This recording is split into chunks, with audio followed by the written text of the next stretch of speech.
वैसे गुजरा था। यही मंत्र है, अभिमानी को सम्मान और लोभी को जलपान, काम बन जाएगा। लेकिन अगर अभिमानी को जलपान दिया और लोभी को सम्मान, तो काम के लग जाए। सर सर होते वैसे भी नोटिस जिसको आया वही तो लिखेगा। ये गलत बात है भाई साहब, या तो आदमी आलसी हो या फिर लालची। अच्छा, आपके हिसाब से हम क्या है? आप तो दोनों हैं। अरे भाई हमने आपको लिफाफा दिया है, काम तो आपको पूरा करना चाहिए ना। काम पूरा ही है मिश्रा जी, जवाबी कागज में लिख के भेज दीजिए, कार्रवाई नहीं होगी ये हम कह रहे हैं। ये क्या बात हुई भाई साहब, कुछ भी कैसे लिख के भेज दें? हमारे घर की बात हो रही है, आपके घर के बारे में ऐसा होता तो कुछ भी लिख के भेज दें। मिश्रा जी हमें इस पर टैक्स भरे, इधर उधर नोटिस बांट के नहीं कमाए हैं, कोई चोर भी नहीं हमारे मन, पैसे देके तुरंत मिला के खरीद रहे हैं। तो नोटिस का जवाब तो आप ही को लिखना पड़ेगा, समझे? हमको पूरा भरोसा है कि हम अकेले आपके पीड़ित तो हैं, ऐसे बहुत सारे होंगे, उन्हीं में से 10-20 से हम हस्ताक्षर करवाएंगे, उसकी बनवाएंगे 4-5 कापियां और अपने पत्रकार मित्रों को भेज देंगे। जितना हम आपको दे रहे हैं उसके आधे में सारा काम हो जाएगा, लेकिन आपकी अकड़ हमारी अकड़ से नीचे उतर जाएगी। अरे यार मिश्रा जी आप तो खामखा में भड़क रहे हैं यार, पहले कहते थे आप। इनके अनुसार किसी भी काम को गलत या सही कहने के लिए ये देखना जरूरी है कि वो काम किस जगह पर, किस समय पर और किस परिस्थिति में किया जा रहा है। घूस की लेन देन एक नशा है जिसका मजा अपना मिडिल क्लास एक नेसेसरी इविल की तरह ले लेता है।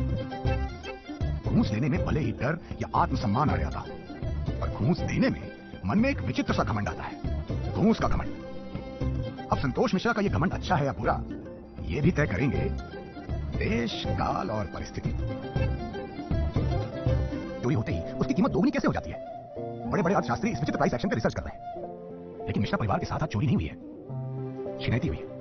चोरी होने पर सिर्फ आर्थिक नुकसान होता है, पर छिनैती हो जाए तो मनोबल भी आधा हो जाता है। गले की चेन खींचने का मतलब है कि कोई हाथ गले तक पहुंच गया, आत्मसम्मान का छिन जाना उससे बड़ी दुर्घटना है। आपके घर के पास का पुलिस थाना इस देश की न्याय प्रक्रिया की सबसे छोटी इकाई है, और अगर आपको उसके दर्शन करने पड़ जाए तो घोर अन्याय सा महसूस होने लगेगा। कोई बड़ा अधिकारी हो या छोटा व्यापारी, पुलिस थाने की चौखट पे अपनी खुशी से कोई नहीं आता। आप थाने में पाए गए हैं मतलब जीवन में कोई अप्रिय घटना घट गई है। आप अपराधी हो या खुद पीड़ित, पुलिस थाने में घुसते ही आपका आम आदमी वाला स्टेटस खतरे में आ जाता है। जितना हुआ है ना उससे बड़ा नुकसान हो सकता था। ब्लेड लेकर चलते हैं ये लोग, आपको कुछ, आपकी जान बच गई है, इस बात की खुशी क्यों नहीं है आपको? शांति जी, माल बचाने के लिए जान दांव पे नहीं लगाई जाती। शोर मचाइए बस। के बर्दाश्त करने की हद सिर्फ आप ही नहीं देख रहे हैं, देख रही है वो तिजोरी की चाबी जो पॉकेट मनी के अभाव में नियत पे लालच डालती है। देख रहा है ऑफिस में जमा किया हुआ कैरेक्टर सर्टिफिकेट जो माँ के अपमान के बदले खून करने से रोक देता है। माँ के लिए बनी वो चाय की प्याली जो माँ ने नहीं पी तो किसी के होठों से ना लगी। वो अधकटी सब्जियां जिनको तब खाया जाएगा जब माँ का व्रत टूटेगा। मिडिल क्लास वही जो छिने हुए सोने को भी पुरखों की नरक मुक्ति का दान समझे और बर्दाश्त कर जाए। लेकिन हाँ, अगर बताशों के पानी में तीखा ऊपर नीचे हुआ तो भाई बर्दाश्त करने की भी हद होती है। पर कबाड़ या फिर यूज गुड्स, आप अपने घर में रखे बेकार सामान को जो भी संज्ञा देते हो उसका अंत एक तराजू में ही होता है। वो तराजू जो आपको बताता है कि ये सामान उतना भी बेकार नहीं है। जाते जाते भी गुल्लक में डालने भर के पैसे तो दे ही जाएगा, पर कौन सा सामान बेकार है और कौन सा नहीं, इस पर हर आंगन में एक संसदीय समिति बैठती है जो कभी सर्वसम्मति से फैसला नहीं ले पाती। मिश्रा परिवार ने आज ठाना है कि इनके घर का सारा कबाड़ उठाया जाएगा। 4 सदस्यों की समिति आज इस आंगन में उठक बैठक करेगी।